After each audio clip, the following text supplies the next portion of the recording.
Well, it might look like I'm in the middle of the countryside, but actually I'm at the Locomotion Museum, which is part of the National Railway Museum, here to witness one of the major events of the Rail 200 year, a year of events celebrating the 200 years of modern passenger railways.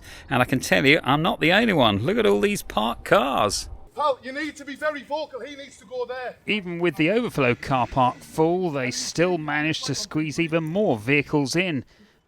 Just as well, because more than 3,000 people arrived at the Locomotion Museum to see the historic event, with thousands more lineside.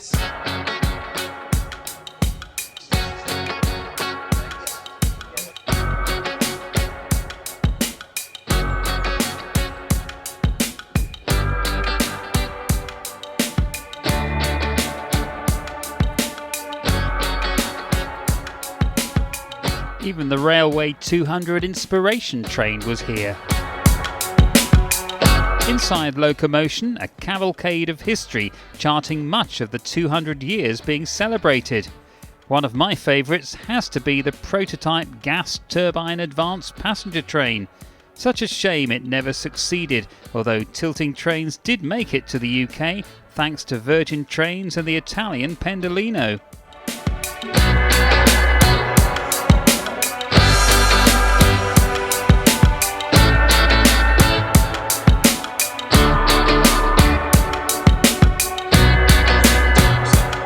Master of ceremonies at the event was railway historian Tim Dunn. What a lovely celebration of all things railway, and to commemorate, I suppose, also what happened 200 years ago, but also celebrate the modern railway as well, because for me today is about how the modern railway has actually collaborated to make today happen. I think it's probably an unsung story, it is, which have Network Rail, vintage trains, the engineering companies, Locomotion, the Science Museum Group. Everyone's come together to go, do you know what? We should do this, and we can do this. There was no lack of people waiting to see the replica train make its historic journey. When it did finally arrive, there was a surprise guest in the form of Prince Edward, the Duke of Edinburgh. Not so royal, but famous too, Guy Martin was around to help make sure the train stayed on schedule.